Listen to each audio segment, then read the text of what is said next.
because I know that I have family from Poland, ancestors, so we kind of want to see if anything happened to them.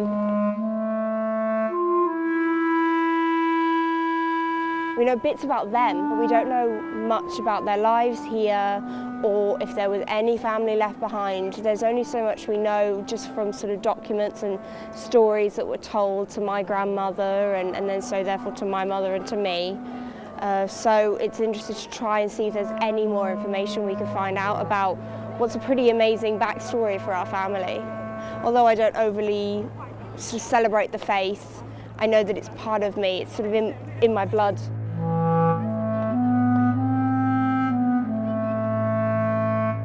I know that my ancestors managed to get out of Poland sort of pre-war to escape the anti-Semitism they were facing at the time, but I think there was family left behind. I'm here, I kind of want to know more about them, even if that ends up being upsetting and bad things happen to them.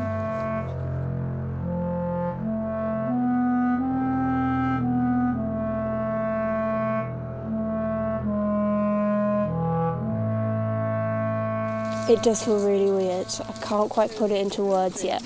I don't know whether that will change as I walk around, but at the moment I feel really strange. It's very likely that there have been some of my own family in these places, just as confused. I think I really feel for them. It's just one thing reading about it in a textbook, it's another thing seeing it confirmed. And I can't believe that there are people that lived in this world that thought that was an okay thing to do, and there are people in the world that still live here now that still think it's an okay thing. People who were supporters of the Nazis, or even just people who were racist or extremists of their religion or anything like that, actually think that was an okay thing. And it kind of makes me a bit disgusted in humanity. It was very overwhelming going to Auschwitz to Birkenau, and I felt very strongly about learning about what they did. Obviously I already knew it, but it's interesting when you see it in person, it hits it home a bit more.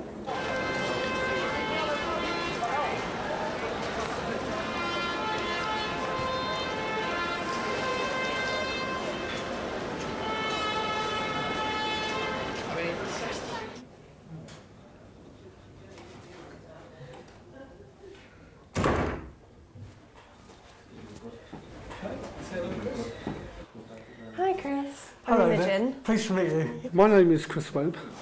I'm an author and a historical researcher, and I have researched the Holocaust for over 45 years.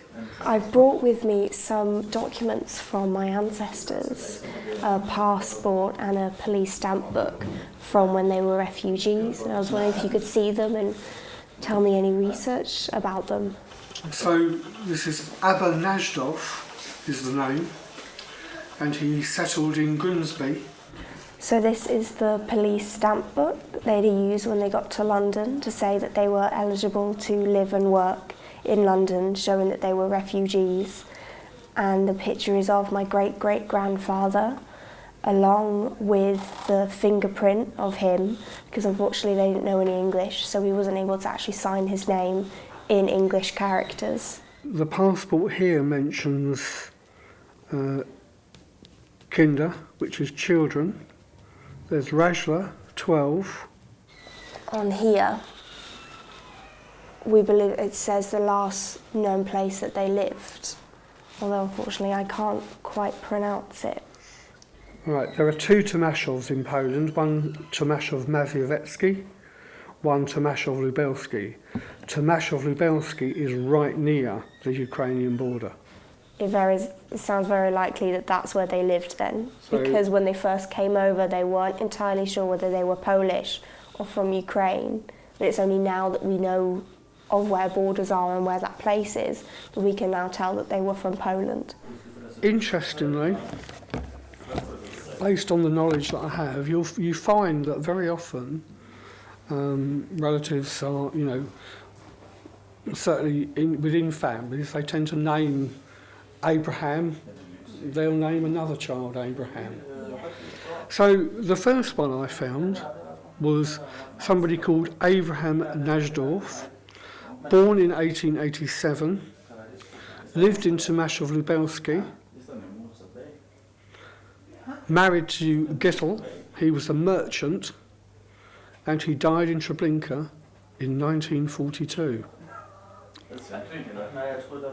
The next one I found was Yakov Najdorf, born 1912, Tomaszów Lubelski, married, wife's name unknown, merchant, died in Treblinka too in 1942. Oh, sorry, his wife was Bina.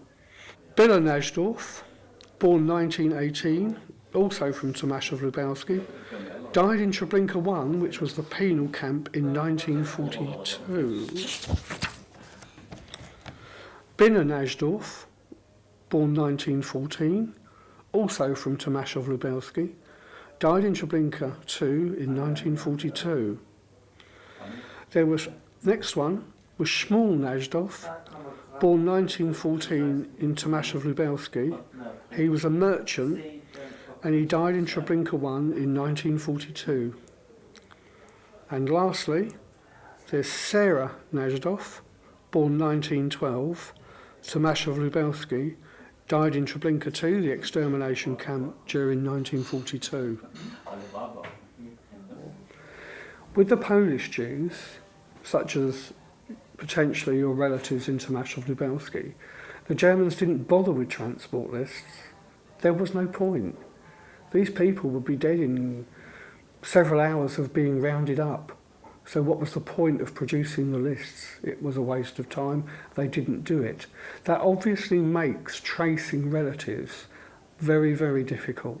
Not impossible, but very, very difficult. And you need to bear that in mind if you do start to do some further research. The chances that you'll find a transport list with their names is virtually nil.